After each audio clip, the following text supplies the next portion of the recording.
Lo primero por lo que nosotros debemos de declarar es porque nos trae beneficios a nosotros como personas y nos trae beneficios como sociedad también, ¿no? Con la constancia que le pongas a cada episodio, verás buenos resultados en tu salud financiera y en tu bolsillo. Vamos a empezar con la rutina de hoy. Mucha energía. Hola, yo soy Marian y te doy la bienvenida a un nuevo episodio de Gimnasio Financiero, un espacio donde compartimos entrenamientos para mejorar tu salud financiera. Así que mucha energía para el entrenamiento del día de hoy. En México se acerca la declaración anual de impuestos. Ya sea que trabajemos para alguien o lo hagamos por nuestra cuenta de manera formal, todos pagamos impuestos. La declaración no es tan divertida como jugar una partida de Uno o tan interesante como ver la serie del momento, pero sin duda es algo en lo que nos debemos involucrar, porque tiene muchos beneficios para nuestras finanzas. Y para platicar de este tema, hoy nos acompaña Mónica García, líder de coaching financiero de Keep México. Mónica es licenciada en Administración y Finanzas con especialidad en mercados de riesgo y tiene una formación en coaching ontológico. Además, es asesora de estrategias en Afore, seguros y fianzas. Mónica, muchas gracias por acompañarnos el día de hoy. Todo muy bien, muchas gracias, Marian, muchas gracias por la invitación. Siempre el poder platicar, informar sobre estos temas que realmente nos deberían de preocupar a todos, o sea, no nada más el día de hoy, sino durante todo el año, porque es un ejercicio que para que nos resulte en esta época del año, lo tenemos que hacer durante todo el año. ¿Ok? Entonces, me encanta la idea de poder platicar contigo. Muchas gracias, Moni. Así como tú dices, no tenemos que olvidarnos de esta declaración hasta el siguiente año. Es algo que tenemos que estar de alguna manera nutriendo en el año y esa es la intención de este episodio. Justo hablar de la importancia de la declaración y sobre todo de los beneficios que nosotros obtenemos al hacerla. Así que, ¿por qué no comenzamos, Moni, con lo primerito? ¿Por qué debemos declarar nuestros impuestos? Bueno, lo primero por lo que nosotros debemos de declarar es porque nos trae beneficios a nosotros como personas y ahorita vamos a ver y de hecho el gobierno los impulsa de muchas formas, ¿no?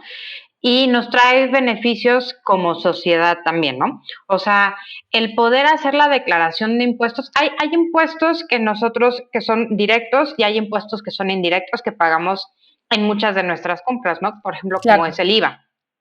Y que hay algunas personas incluso que también las pueden declarar y pueden obtener beneficios de acuerdo a cómo estén dados de alta ante el SAT. Pero pues la realidad es que es uno de los medios principales por los cuales el gobierno puede obtener ingresos. Y pues eso ayuda obviamente a la parte de la economía y gracias a eso, bueno, pues se puede invertir en educación, ¿no? Sabemos que todos tenemos derecho a la educación gratuita en México y va por parte de los ingresos, a la parte de la salud, que también es un derecho que nosotros tenemos, a seguridad, pues a todos estos temas sociales que existen el día de hoy.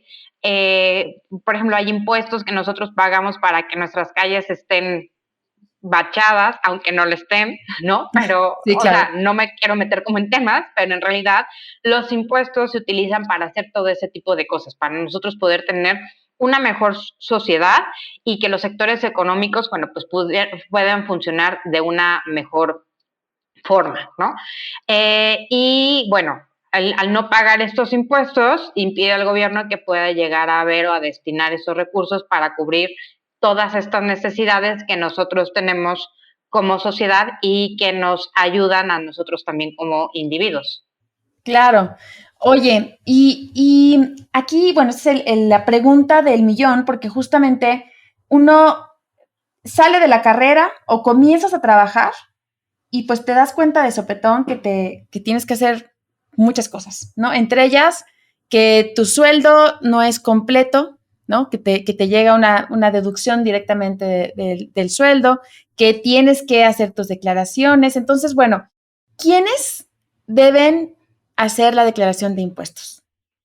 Ok, lo primero es que el sueldo en muchas ocasiones pues no nos llega completo porque también tenemos beneficios sobre eso, ¿no? O sea, hay partes Correcto. que se van al IMSS, hay partes que se van al Infonavit o al Fobiste, dependiendo en dónde estés, o sea, sobre eso, ¿no? Y es por eso que también nosotros tenemos que tener información del por qué no nos llega y cuánto es lo que va para allá. Y otra parte va justo como en la parte del ISR, que es lo que nosotros tenemos. Ahora, todos tenemos derecho a hacer nuestra declaración de impuestos, mas no todos tenemos la obligación de hacer declaración de impuestos, que son cosas distintas al final del día.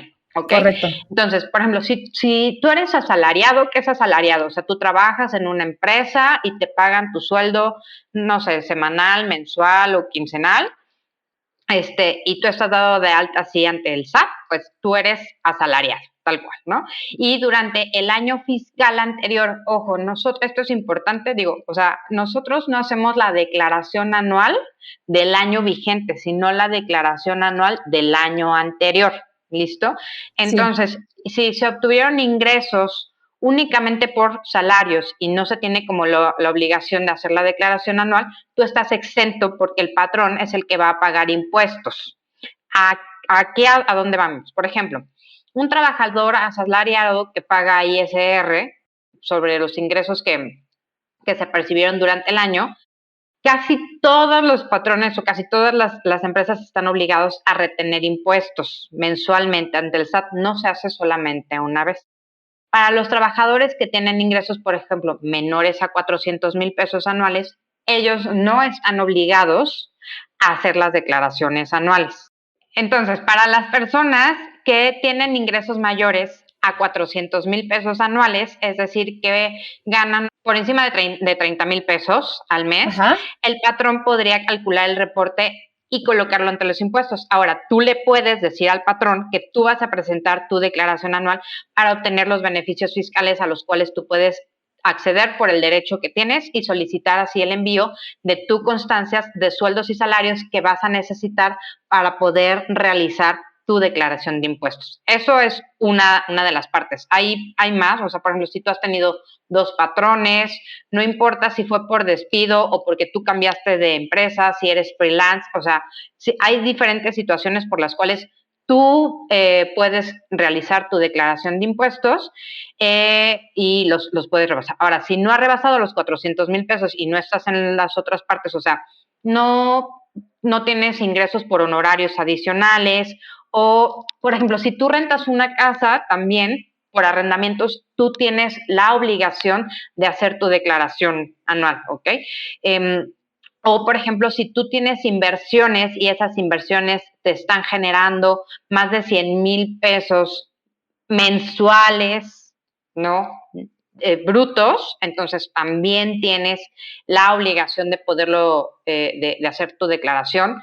Y bueno, o sea, más que nada es como eso, entonces tú puedes realizar tu declaración, ¿ok? Me llama la atención esto que dices de no es una obligación necesariamente, muchas veces es un derecho, ¿no? Entonces, yéndonos hacia el tema de derecho, donde igual uno es asalariado y dice, bueno, ya lo hacen por mí, ¿no? Y está bien, ¿no? También es una opción, ¿no? Si no rebasa lo que dice los 400,000 al año. Pero al hacerlo tú por tu cuenta, hay forma de deducir ciertos gastos que uno tiene en el día a día, ¿no? Gastos médicos, gastos de seguro de gastos médicos mayores, etcétera. Entonces, ¿por qué no nos cuentas cuáles son estos gastos que como persona asalariada, tomemos ese ejemplo, tenemos que, o podemos, porque es una opción, podemos deducir? Y en este caso, pues es así como dice la canción de Shakira, ¿no? Las mujeres facturan, ¿no? Las personas facturan, o sea, facturar para que tú lo puedas deducir en tu declaración anual. ¿Cuáles serían? Ok, en esta parte en donde te digo que todos tenemos como ese derecho, es importante saber y señalar que solamente si tienes saldo a favor o sea, que tú has hecho, has facturado, tal cual como tú lo dices, puedes presentar tu declaración anual. En caso de que no, o sea, yo lo que te recomiendo es que si no estás en la obligación, dejes que tu patrón lo hagas porque lo más seguro es que no tengas que pagar absolutamente nada. ¿Listo? Correcto. Ahora, en esta declaración tú debes de incluir, para empezar, o sea, todos los ingresos anuales que tú hayas recibido durante el año, ¿ok? Sin considerar aquellos, por ejemplo, en los cuales, en definitiva, tú crees que no los vayas a poder obtener. Por ejemplo, el IVA, ¿no? O sea, eso, por ejemplo, no lo vas a declarar. Fui, me compré una blusa o algo así, yo lo facturé. Si no estás bajo el régimen, eso no lo puedes facturar, dijo, o sea, bajo el régimen que te corresponde. Ahora, es importante saber que el monto total de las deducciones personales no puede exceder de 5 UMAS, ¿ok? O el 15% del total de los ingresos en los cuales tú puedes estar. Lo que resulte menor siempre va a ser. Actualmente el valor de la UMA, que va cambiando anualmente, es de 103 pesos con 74 centavos, ¿ok? ¿Esto qué quiere decir? Imaginemos sobre el ejemplo de los 400,000 pesos. Una UMA cuesta tiene el valor de 103.74 pesos, ¿ok? Y tú ganas 400,000 pesos. Como es lo menor, entonces, ya sea que tu límite deducible puede ser de 189,000 pesos, si tú estuvieras en el límite mayor, o de los 60,000 pesos, porque solamente es el 15% de lo que tú ganas anualmente, que en este caso lo estaríamos viendo sobre los 400,000 pesos. ¿Me explico? O sea, el 15% sobre la cantidad total que tú recibes en tu trabajo al año. Es correcto. Que tú recibes anualmente. Sí, ¿ok? Ajá, sí. Entonces, si tú ganas, vámonos a un ejemplo más redondo, si tú ganas 1,000,000 de pesos, tú lo único que podrías deducir serían 100,000 pesos, digo 115,000 pesos, que serían como el 15%. Pero si ganas por encima de eso, el límite serían 189,000 pesos. Es decir, si tú ganas 2 millones de pesos al año, tu límite son 189,000 pesos. Ok, ese ya no incrementa el porcentaje, ¿no? Eso ya no incrementa el porcentaje. O sea, si tú ganas 10 millones de pesos, lo máximo sobre los rubros que yo te voy a presentar son 189,000 pesos, ¿ok? Ahora, hay distintos rubros. Por ejemplo, la parte de la salud, ¿no? Tú puedes deducir para tu madre, padre, abuelos, hijos, nietos, siempre y cuando ellos dependan económicamente de ti. Correcto. ¿Listo? ¿Qué puede ser? Honorarios médicos, dentales, psicológicos, de nutrición. Estos últimos se acaban de incorporar porque hace unos años no estaban, ¿no? Y bueno, todos estos tienen que estar registrados ante el SAT, ¿ok? Después, los gastos hospitalarios, médicos, todas las facturas de los hospitales lo puedes hacer. Oye, los honorarios, mándeme. Déjame interrumpirte. Si tienes un seguro de gastos médicos mayores. Si tú tienes un seguro de gastos médicos mayores, ese también lo puedes hacer deducible. Pero, por ejemplo, tienes el seguro de gastos médicos mayores y tú te haces un procedimiento médico. Tú tienes de alguna manera que presentar estas facturas al seguro de gastos médicos mayores para que te devuelvan tu dinero. Entonces ahí esas facturas ya no construirían hacia la declaración porque ya se regresaron, ¿no? Todo lo que tiene que ver sobre los gastos médicos, tú los puedes ingresar. Ok. Hasta que llegues a tu límite. Ok. ¿Listo? O sea, si dentro de eso se metieron estudios clínicos, si se tuvo que adquirir, no sé, temas de rehabilitación personal o prótesis, ¿no?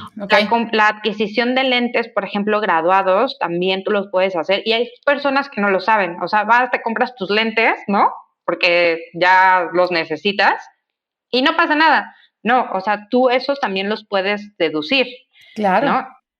Y lo que tú decías, o sea, todas las primas de seguros por los gastos médicos que se pueden complementar o pueden ser independientes a los servicios de salud proporcionados por ejemplo, por el Seguro Social.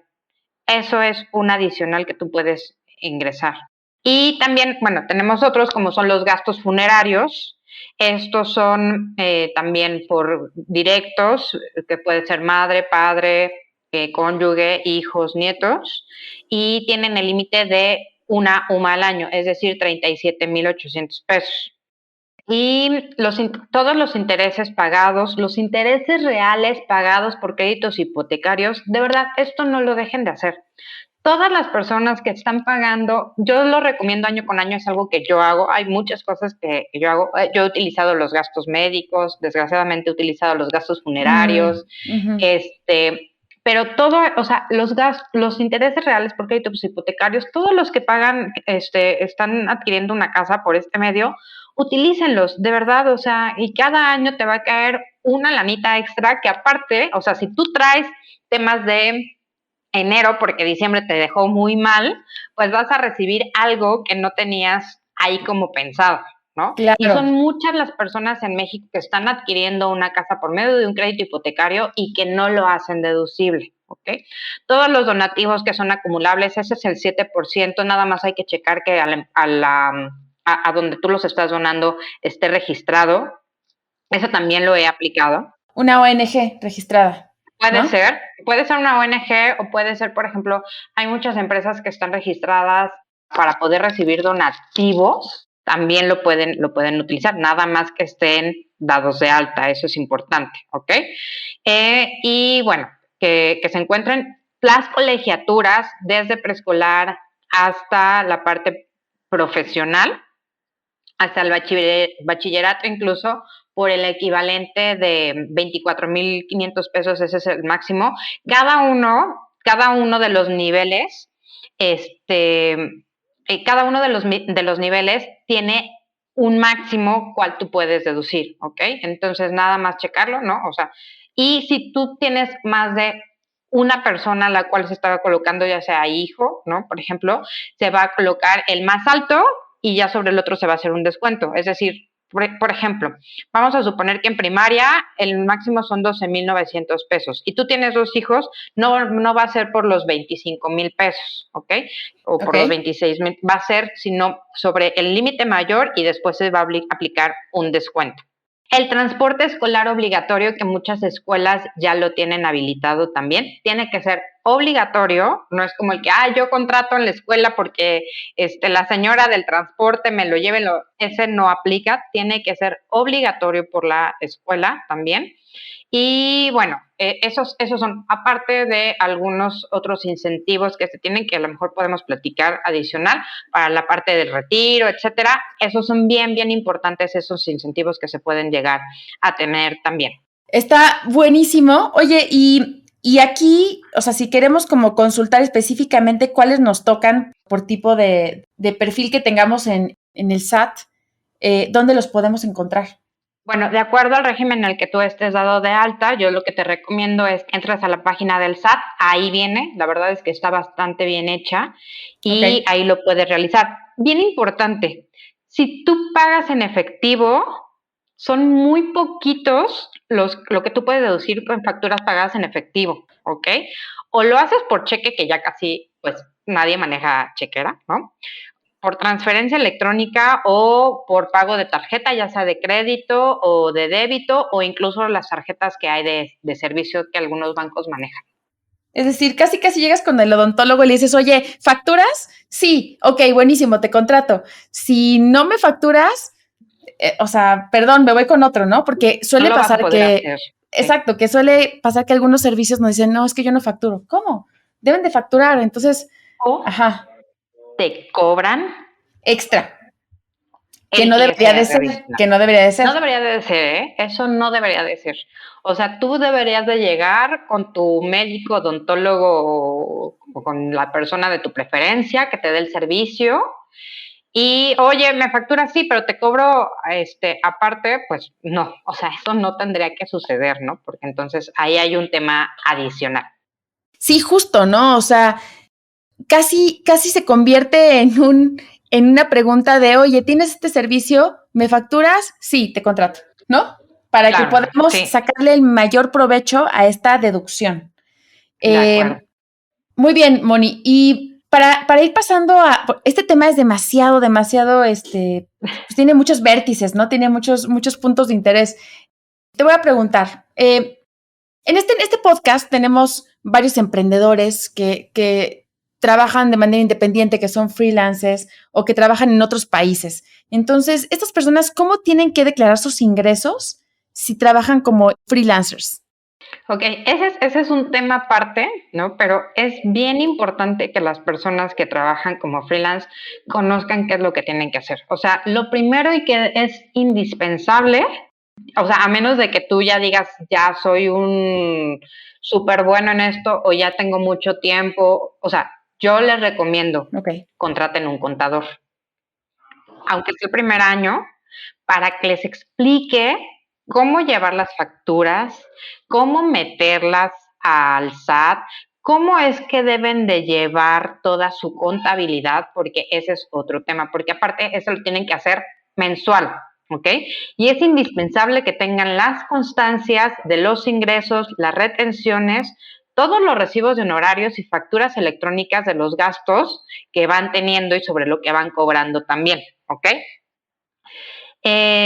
Deben de ir teniendo, o sea, deben de, esto porque ellos hacen declaraciones mensuales al corriente, ¿ok? Entonces, si no les falta, o sea, después eso es un lío, las tienen que regresar, tienen que estar pidiendo como permiso al SAT para poder ingresar las que no hicieron en meses anteriores. Entonces, cada mes tienen que estar metiendo sus declaraciones mensuales y que estén al corriente. Si no recibieron ingresos adicionales sobre los salarios y no tienen que realizarlas, pues no, pero hay veces incluso que si no tuvieron ingresos, se declaran en ceros, pero tienen que hacer su declaración mensual, ¿ok? Y es importante ver cuáles son los ingresos que deben de declarar también anualmente y manualmente, que por ejemplo puede ser el IVA, que es lo que yo te comentaba, y el ISR. Sobre la tasa que debe de ir y dependiendo también obviamente sobre los ingresos que eran. Ahora, les corresponde ingresar al régimen fiscal sobre los servicios profesionales que estén dando y el esquema que van a aplicar para las personas físicas que prestan los servicios, ¿ok? De manera independiente. ¿Esto por qué? Porque hay personas que son asalariados y aparte son freelancers, ¿ok? Entonces, es bien importante que vean de dónde se obtienen estos ingresos por la cuenta y que se emitan los honorarios o los comprobantes debidamente, porque son dos cosas los que tienen que hacer. Ellos sí están obligados a realizar su declaración anual, aunque no ganen 400 claro, mil pesos. Por tener un ingreso extra, ¿no? Lo que decías al principio, por tener otro tipo de ingreso u otro tipo de trabajo, ¿no? De jefes, ¿no? Como de patrón, ¿no? Dices. De patrón. Entonces, ajá, de patrón, eso es súper importante. Ahora, ¿qué pasa con las personas ahorita con todo este movimiento de el home office, de trabajar básicamente en un país, pero recibir proyectos de otros países, los nómadas virtuales, los nómadas digitales más bien? ¿Qué hacen estas personas? O sea, ante esta declaración anual, estas personas, ¿cómo se pueden preparar? Bueno, o sea, lo primero es que tú le estás pagando los ingresos al país que te los está cobrando. O sea, si tú estás, por ejemplo, trabajando para, no sé, para Estados Unidos, ¿no? Entonces, ellos son los que te tienen que hacer la retención y los que están obligados como a acumular, ¿ok? En México, los ingresos que se perciben de otro país, y esto es de acuerdo al artículo 90, si no me equivoco, de la ley del ISR. En caso de que esto no sea así, la única alternativa con la cual cuentan o es hacerlo a través de repatriación de capital, se llama. Esto es traer, porque ellos lo que dicen es, yo te estoy pagando acá, no importa tú dónde estés. Claro, ¿okay? A una cuenta de ese país, pagar, ¿no? Exactamente, el impuesto por los intereses y ganancias que cambiaría desde el momento en el que obtuvieron y cubrirlo hasta el día de hoy. Y eso lo asigna el SAT, digamos. Ajá. De no ser así, lo anterior lo que va a pasar es que el fisco te va a determinar el impuesto a cargo que tienes que pagar según la información que obtengas sobre el intercambio internacional de lo que tú estás haciendo aplicado al año en el cual tú lo estás haciendo. Por ejemplo, si es para este año, pues del año pasado, pero realmente tú declaras ante el país al cual te está pagando, ¿ok? Y ya tienes ahí una retención. Claro, sí. Entonces, digo, para entenderte correctamente, a ti te pagan, ¿no? Con una factura en otro país, y esa factura que emiten en ese otro país, pues ya te están deduciendo ciertos impuestos de ese país, ¿no? Entra tu dinero. Tú estás pagando. Ajá, tú ya estás pagándolo, ¿no? De alguna manera. Ya te retuvieron. Ajá. No los deduces, te los retienen. Ajá, exacto, perdón. Ya te los retuvieron, ya los pagaste, ya no te llegó a tu cuenta, ¿no? Porque ya se retuvieron. Ahora, ese dinero que tienes en una cuenta extranjera, lo que tú nos comentas es, al llegar o al usarlo, al recibirlo en una cuenta nacional, ahí tenemos que hacer un aviso al SAT. Exactamente, eso es lo que tú tienes que hacer, avisar al SAT que tú estás recibiendo eso, pero que tú ya lo pagaste, ¿ok? Porque si no, lo que van a hacer es que te van a asignar otro impuesto. Claro, y lo van a considerar como un ingreso y te van a caer los impuestos. Entonces, ¿cómo se avisa al SAT este tipo de cosas? Tienes que hacer una cita o lo puedes hacer por medio de la página del SAT. Hay personas ahí que te ayudan y ellos mismos son los que te pueden decir cuál es. Por eso también es importante poder tener un contador que te guíe. Claro. Pero lo haces directamente con el SAT. El día de hoy ya muchas de las cosas se hacen en línea, literal, o sea, ya no afortunadamente necesitas como ir, porque aparte sacar una cita en el SAT, o sea, tiene su chiste, ¿no? Muchas veces está muy lleno o puedes ir y estar ahí esperando como las horas si es que te urge, ¿no? Pero muchas de ellas ya las puedes hacer desde línea o anticiparte, ¿no? Realmente. O sea, yo por ejemplo que les digo, pues si la declaración va a ser en abril, pues anticipate. Claro.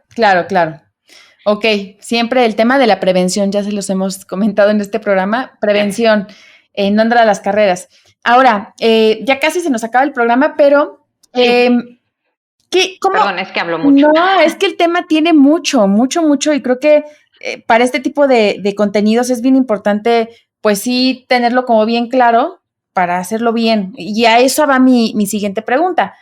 ¿Cómo o qué debemos hacer para que la declaración no presente ningún tipo de problema y que fluya lo mejor posible? Ok, lo primero es, o sea, estar consciente si la vas a realizar. Correcto. O no la vas a realizar. Okay. Eso es como lo primero. Hacerlo en tiempo y forma, aunque, ¿qué es lo que pasa? El año pasado, por ejemplo, extendieron el tiempo hasta mayo, pero se empiezan a emitir como las declaraciones el 1 de abril. Tú puedes entrar y tú puedes hacer tu declaración el 1 de abril. Sin embargo, nos da el 30 de abril y estamos haciendo nuestra declaración. Y entonces el SAT dice, no, hay mucha gente. O sea, que dice, no, normalmente abren más tiempo, entonces pues no importa que no la hagan. Entonces, pues hacerla en tiempo y forma, yo creo que eso es importante, ¿no? Saber en dónde, con quién, o sea, ¿para qué? Pues para que no puedas pagar, para que no pagues recargas, para que no pagues actualizaciones, ¿no? No tiene nada complicado, sinceramente. O sea, primero ver si lo vas a hacer por todas las razones que ya comenté, ¿no? Que ya platicamos, ¿no? Eso es como lo primero. Si es la primera vez que lo vas a hacer, tienes que darte de alta ante el SAT, ¿no? Tienes que tener tu RFC con tu homoclave, sacar tu contraseña del SAT. Y entonces estar consciente para que todo esto funcione en tiempo y forma, ¿no? Si la vas a hacer ya, bueno, la verdad es que es muy fácil, te va a llevar media hora de tu vida, ¿no? Lo puedes hacer en cualquier momento del día, hasta las 24 horas. Debes de tener a la mano todas tus facturas, o por lo menos saber cuáles son. Yo lo que les recomendaría es, pues sí, tenlas a la mano, ¿no? Para saber que lo que te van a presentar ahí, eso es que no te hace falta nada, ¿no? Tu constancia de percepciones y retención es necesaria para las personas que son asalariados. Y cotejar porque esa ya viene como prellenada, cotejar que lo que está ahí esté correcto. Y si hay algo que te hace falta, tú lo puedes colocar manualmente, ¿ok? Ok.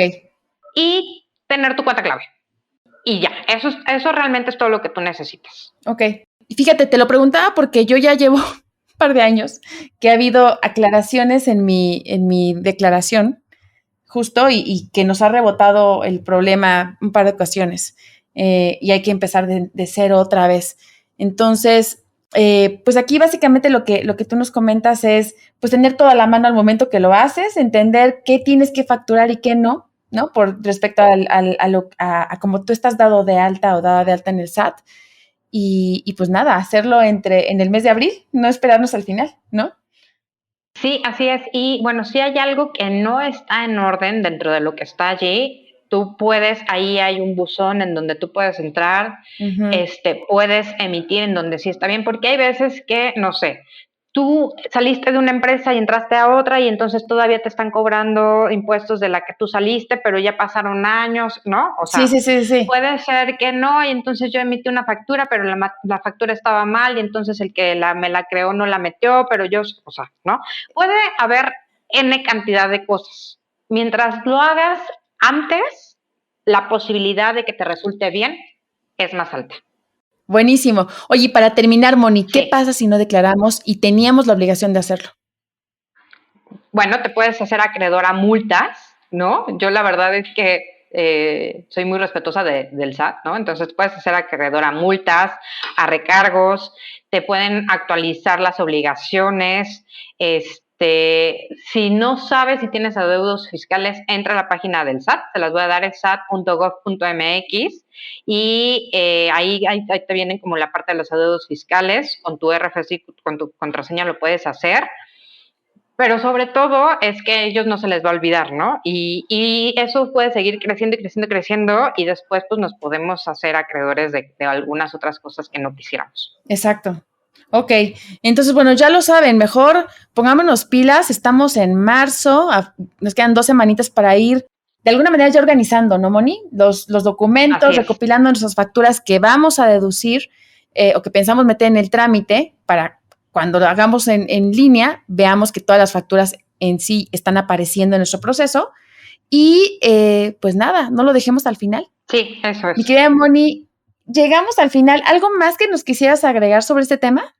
No, pues la verdad es eso, o sea, tengamos muy claro si las queremos hacer, el por qué lo queremos hacer, hagámoslo con antelación, tengamos todo a la mano y ocupemos el derecho que todos tenemos para poder hacer nuestra declaración y los incentivos que al final del día el gobierno nos da para ello, ¿no?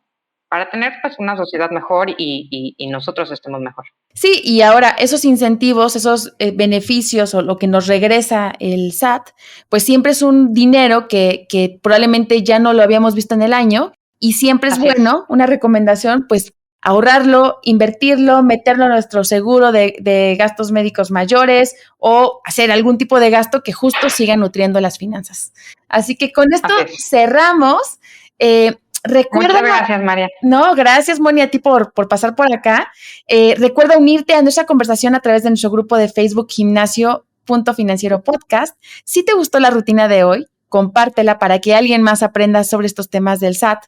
Y yo soy Marian. Muchas gracias por entrenar conmigo el día de hoy. Muchísimas gracias, Moni, por estar con nosotros. Y nos escuchamos hasta el siguiente episodio. Bye, bye. Llegamos al final del entrenamiento de hoy. Repite esta rutina para mejorar tus resultados. Para ser miembro del gimnasio, suscríbete ahora. Si quieres más intensidad, regístrate a nuestra comunidad de entrenamiento en Facebook, Gimnasio.financiero Podcast. Y si quieres tener membresía VIP y comenzar a invertir con mejores rendimientos, súmate a nuestro grupo de inversión, Gimnasio.financiero Podcast. Pide tu pase de acceso en recepción con gimnasio@cubofinanciero.com.